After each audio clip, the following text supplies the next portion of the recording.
के ठीक 6 बजते ही उस गांव की हर गली सुनसान हो जाती थी। लोग अपने दरवाजों पर मोटी लकड़ियां लगा देते, खिड़कियों पर काले कपड़े टांग देते और बच्चों के मुंह तक दबा दिए जाते ताकि कोई आवाज बाहर ना जाए।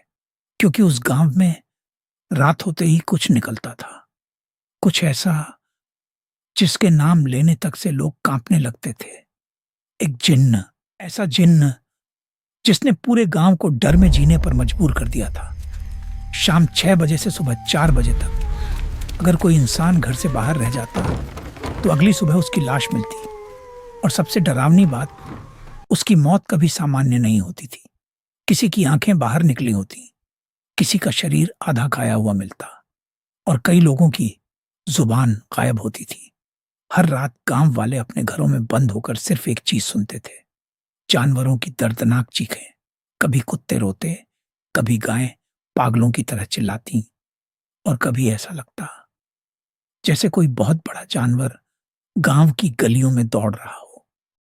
लेकिन किसी में इतनी हिम्मत नहीं थी कि खिड़की खोलकर बाहर देख सके। गांव के बूढ़े कहते थे कि कई साल पहले गांव के बीच वाले चौराहे पर एक आदमी ने आत्महत्या की थी। वो तांत्रिक था, काले जादू करता था और मरने से पहले उसने कहा था, मरकर भी मैं यही रहूंगा। लोगों ने उसकी बात को मजाक समझा, लेकिन उसकी मौत के कुछ दिन बाद ही गांव में अजीब घटनाएं शुरू हो गईं। पहले जानवर गायब होने लगे, फिर उनकी अधखाई लाशें मिलने लगीं और धीरे धीरे इंसान भी मरने लगे। तब से रात 6 बजे के बाद पूरा गांव बंद हो जाता था। लेकिन एक दिन शहर से एक लड़का अपने रिश्तेदारों के यहां गांव आया। उसका नाम था आर्यन। लगभग 24 साल का, शहर में पला बढ़ा और भूत प्रेत जैसी चीजों पर बिल्कुल विश्वास नहीं करता था। जैसे ही वो गांव पहुंचा, उसे सबसे पहले यही नियम बताया गया, शाम 6 बजे के बाद बाहर मत निकलना। आर्यन हंस पड़ा। उसने कहा, आप लोग आज भी इन सब चीजों पर विश्वास करते हो? भूत वूत कुछ नहीं होता, ये सब सिर्फ डर है। उसके चाचा ने गंभीर आवाज में कहा, बेटा, यहां मजाक मत करना, कई लोग मर चुके हैं। लेकिन आर्यन को लगा गांव वाले अंधविश्वासी हैं। शाम होने लगी, धीरे धीरे लोग अपने घरों में जाने लगे।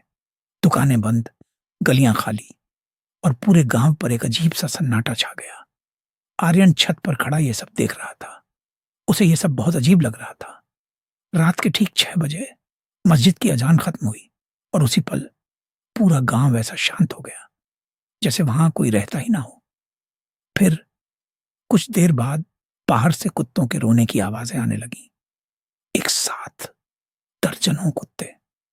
आर्यन के शरीर में हल्की सी बेचैनी हुई, लेकिन उसने खुद को समझाया ये सब दिमाग का वहम है।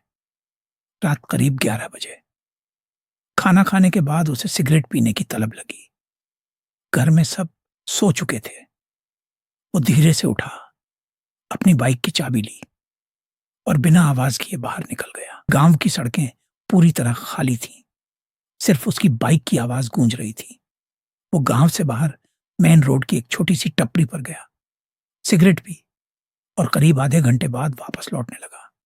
लेकिन वापस आते वक्त उसे महसूस हुआ कि कोई उसका पीछा कर रहा है। उसने पीछे मुड़कर देखा, लेकिन वहां कोई नहीं था। हवा अचानक बहुत ठंडी हो गई।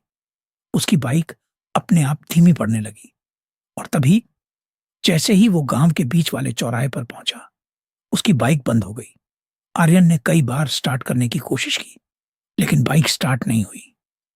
तभी उसे सामने कुछ खड़ा दिखाई दिया, एक बहुत लंबा आदमी, कम से कम 8 फुट, पूरे शरीर पर काला साया, हाथ असामान्य रूप से लंबे और आंखें पूरी लाल। आर्यन का गला सूख गया।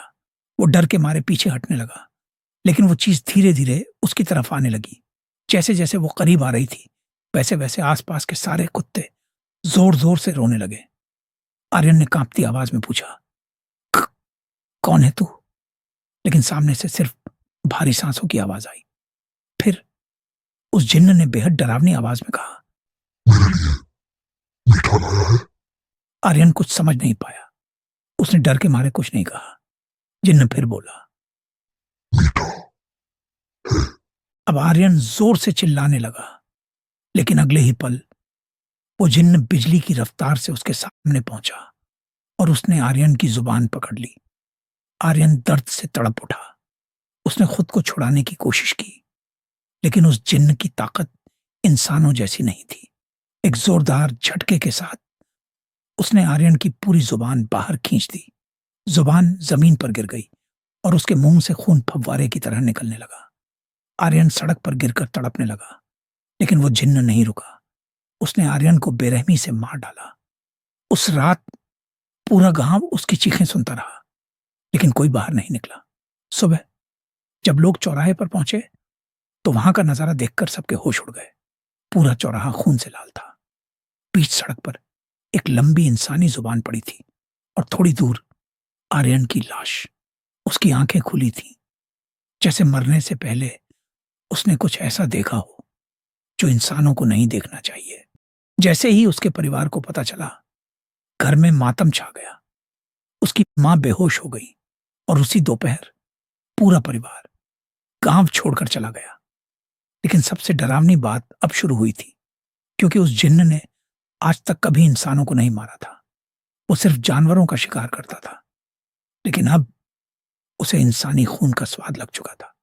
और उसके बाद हर कुछ दिनों में गांव से किसी न किसी की लाश मिलने लगी। हर बार वही तरीका, जुबान गायब और चारों तरफ खून। गांव वाले डर से टूट चुके थे। आखिरकार उन्होंने एक बहुत बड़े पुजारी को बुलाया, लेकिन जब पुजारी गांव की सीमा तक पहुंचा तो वो अचानक रुक गया। उसका चेहरा डर से सफेद पड़ चुका था। उसने गांव के अंदर कदम रखने से मना कर दिया। उसने कहा, यह बहुत पुरानी और खतरनाक शक्ति है, मैं बिना तैयारी अंदर नहीं जा सकता। फिर उसने गांव वालों से कुछ सामान मंगवाया, सूखे मेवे, अगरबत्ती, काला कपड़ा और किशमिश। उसने कहा, आज रात ये सब गांव के बीच वाले चौराहे पर रख देना और सुबह होने तक कोई बाहर नहीं निकलेगा। गांव वालों ने वैसा ही किया। शाम को डरते डरते वो सामान चौराहे पर रखा और अपने घरों में बंद हो गए। उस रात पहली बार गांव से किसी जानवर की चीख नहीं आई। सुबह पूरा गांव डरते डरते चौराहे पर पहुंचा। सारा सामान वहीं पड़ा था, सिर्फ किशमिश गायब थी। न कोई इंसान मरा, न कोई जानवर। सब हैरान थे। मुखिया ने तुरंत पुजारी को फोन किया। पंडित जी, सिर्फ किशमिश ही क्यों खाई उसने? कुछ सेकंड की खामोशी के बाद पुजारी बोला, क्योंकि उसे मीठा बहुत पसंद है। जब भी कोई रात में बाहर निकलता था वो उससे पूछता था, मेरे लिए भी थोड़ा मीठा है क्या? लेकिन डर के मारे कोई जवाब नहीं दे पाता था और गुस्से में वो उनकी जुबान खींच देता था। लेकिन कल रात मैंने उसे मीठा दे दिया। अब अगर जिंदा रहना चाहते हो तो हर रात उस चौराहे पर कुछ ना कुछ मीठा रखना होगा। लेकिन कहानी यहीं खत्म नहीं होती, क्योंकि कुछ महीनों बाद गांव के एक छोटे बच्चे ने दावा किया कि उसने उसी जिन्न को अपने घर के अंदर देखा है। और इस बार वो सिर्फ मीठा नहीं मांग रहा था।